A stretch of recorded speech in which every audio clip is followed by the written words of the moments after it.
నమస్కారం. నేను మీ సిద్ధాంతి రాఘవేంద్ర. గతంలో ఎన్నోసార్లు ఆయా రాష్ట్రాల్లో జరిగినటువంటి అసెంబ్లీ, పార్లమెంటు ఎన్నికల ఫలితాల గురించి నా జ్యోతిష్య పరిజ్ఞానం ఉపయోగించి చెప్పిన ఫలితాలు ప్రతిసారి అక్షరసత్యంగా మారటం మీరందరూ గమనించే ఉంటారు.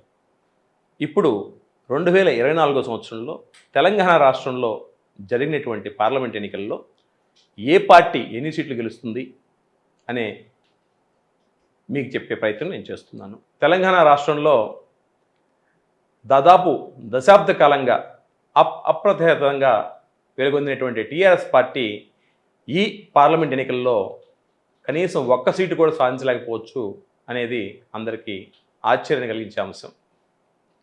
అలాగే భారతీయ జనతా పార్టీ గతంలో సాధించిన సీట్లు కనుక గమనించినట్టే సుమారుగా 4 సీట్లు తెచ్చుకుంది.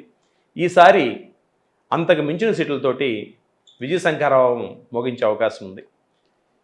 ప్రస్తుతం తెలంగాణ రాష్ట్రంలో 17 పార్లమెంట్ స్థానాలు ఉండగా దాంట్లో బీజేపీ ఎన్ని స్థానాలు కైవసం చేసుకునే అవకాశం ఉంది, ఆ కాన్స్టిట్యున్సీల పేర్లు ఏమిటి అనేది తెలుసుకునే ప్రయత్నం చేసినట్లయితే ముందుగా చేవెళ్ళె, మంగళగిరి, సికింద్రాబాదు, మహబూబ్ నగరు, కరీంనగరు, మెదక్కు, నిజామాబాదు, జహీరాబాదు వంటి 8 కాన్స్టిట్యున్సీల్లో బీజేపీ విజయాన్ని పొందడం ద్వారా తమ యొక్క విజయ శంఖారావాన్ని పూరించబోతుందని చెప్పుకోవచ్చు.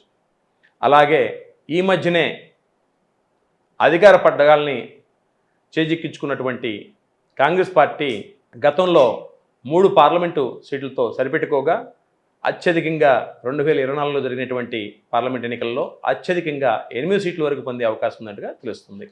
ఆ కాన్స్టిట్యున్సీలు వరుసగా తీసుకున్నట్లయితే వరంగల్, పెద్దపల్లి, ఆదిలాబాదు, మహబూబాబాదు, నాగర్ కర్నూలు, భువనగిరి, నల్గొండ, ఖమ్మంగా చెప్పుకోవచ్చు. అలాగే ఈ మధ్యకాలంలో తరచుగా వార్తల్లో నిలిచినటువంటి ఒక కాన్స్టిట్యున్సీ ఏదైనా ఉంది అని అంటే అది పాత బస్తీ హైదరాబాద్ కాన్స్టిట్యున్సీ. ఈ కాన్స్టిట్యున్సీలో డాక్టర్ లత గారు అలాగే ఎంఐఎం పార్టీ చాలా గట్టిగా పోరాడే విషయం మీ అందరికీ తెలిసిందే. అయితే చివరి వరకు పోరాడి అతి కష్టం మీద ఎంఐఎం పార్టీ గెలవబోతుందని చెప్పుకోవచ్చు. అంటే 2024 సంవత్సరంలో తెలంగాణ జరిగినటువంటి పార్లమెంట్ ఎన్నికల్లో భాగంగా టీఆర్ఎస్ పార్టీ ఒక్క సీటును కూడా పొందే అవకాశం లేదు అని చెప్పవచ్చు. అలాగే భారతీయ జనతా పార్టీ 8 సీట్లని కైవసం చేసుకునే అవకాశం ఉంది. అలాగే భారతీయ జనతా పార్టీకి ఏమాత్రం తగ్గిన విధంగా కాంగ్రెస్ పార్టీ కూడా 8 సీట్లు పొందే అవకాశం ఉంది. అలాగే ఎంఐఎం పార్టీ తన ఒక్క సీటుని నిలుపుకోవడానికి అతి కష్టం మీద ప్రయత్నించి విజయాన్ని పొందుతుందని చెప్పుకోవచ్చు.